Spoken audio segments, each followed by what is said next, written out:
common complaint, and this is really a sort of a big bugbear in the building, is that in the room, that there's just not enough funding. And according to a recent snapshot a couple of weeks ago, 65% of organisations have more work than 2 years ago, but only 34% have more staff. And evidence outcomes is placing a great strain. Many are at breaking point. I accept that, and I think that's been the case ever since I've been involved in public life, which is a long time. So why aren't we doing anything? Well, I think we are doing something. It's just I think like a lot of things the government does, it's never done at a pace that satisfies everyone. And certainly there's the other issue is that governments, successive governments, come along and try to change the wicket. Sorry, could I just jump in on that? A huge number of organisations I've been talking to haven't had a baseline funding increase in 8 years. The faces of workers who are at the front line saving people's lives are grey. They are so worried that their ability to support people safely is being compromised because they are so stretched. The complexity of the challenges people are facing and they're trying to support is so much more difficult now than it was 10 years ago. And they've got to try and find the money that when they're operating on massive deficits. And it's all at a point that I think is getting close to falling. Okay, Ria, New Zealand First, have you got a response to this? I have, and I basically quite similar to what Jan has said, but I've been a volunteer, worked within the volunteer sector my whole life actually, and through different areas like hairdressing and community-based groups.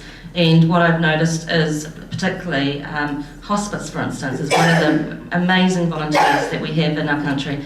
And I look at the lack of funding that they have, and I look at the fact that the government continues to ignore this each year in the budget time. And I look at all other volunteer groups that are absolutely doing their damn hardest, that are struggling, that are absolutely struggling, that have institutional fatigue, because they're just not getting the funding they need. I'm on the street, I'm collecting money, I'm trying to help, and I look at the government and I think to myself, why don't you recognise that these people in our community are crucial for members and for us and actually our society?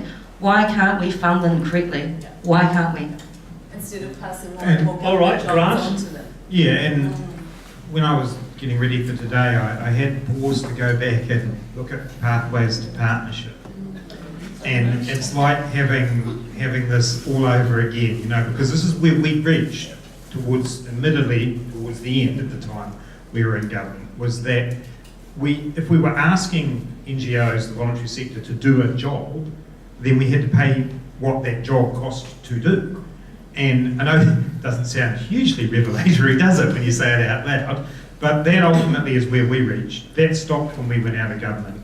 And now we've got this horrendous situation of people being asked to do more and more with less and less, on more annualised contracts with more hoops to jump through, and in the end the actual job of supporting and providing services in the community gets utterly undermined. And I'm just quickly looking around the room to make sure I don't embarrass somebody, but one of the agencies that I work with in my community here, who are given the great 13 or 26 weeks to come up with an employment outcome for someone with enormous challenges, and they just have to make stuff up in order to fulfil that. And that's just all right. nonsense. So you've heard a little bit about what these MPs think, and this is the snapshot. 42% of NGOs are worried about the financial security and the compliance requirements, police vetting, health and safety checks, charities reporting.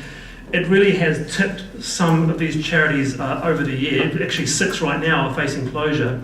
And this in the same week that Bill English flags a stronger than anticipated $1.8 billion surplus, so tax cuts for next year presumably.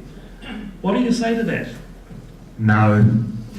Ian, just to respond to that, I mean, what you're hearing the cries for help, I suppose, in a very valued sort of sector. What do you say?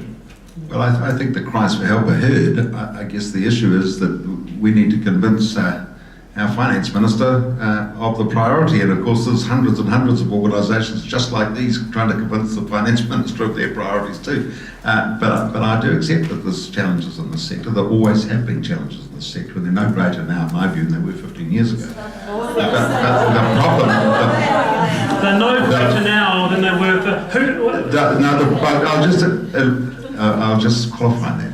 The difference is that we have a population growing at 100,000 people a year, and sometime in that time we had a population that was virtually static. So we've got a rapidly growing population, which perhaps we've got some I challenges. was in the sector maybe 15 years ago in the community, and at that time, sure, we were still having to fundraise, we were still worried about our budgets, but not to the extent that I'm seeing now. We also had the ability to speak out, to challenge government about their policies that were causing increased harm, that was making our work more difficult. We had the ability to advocate.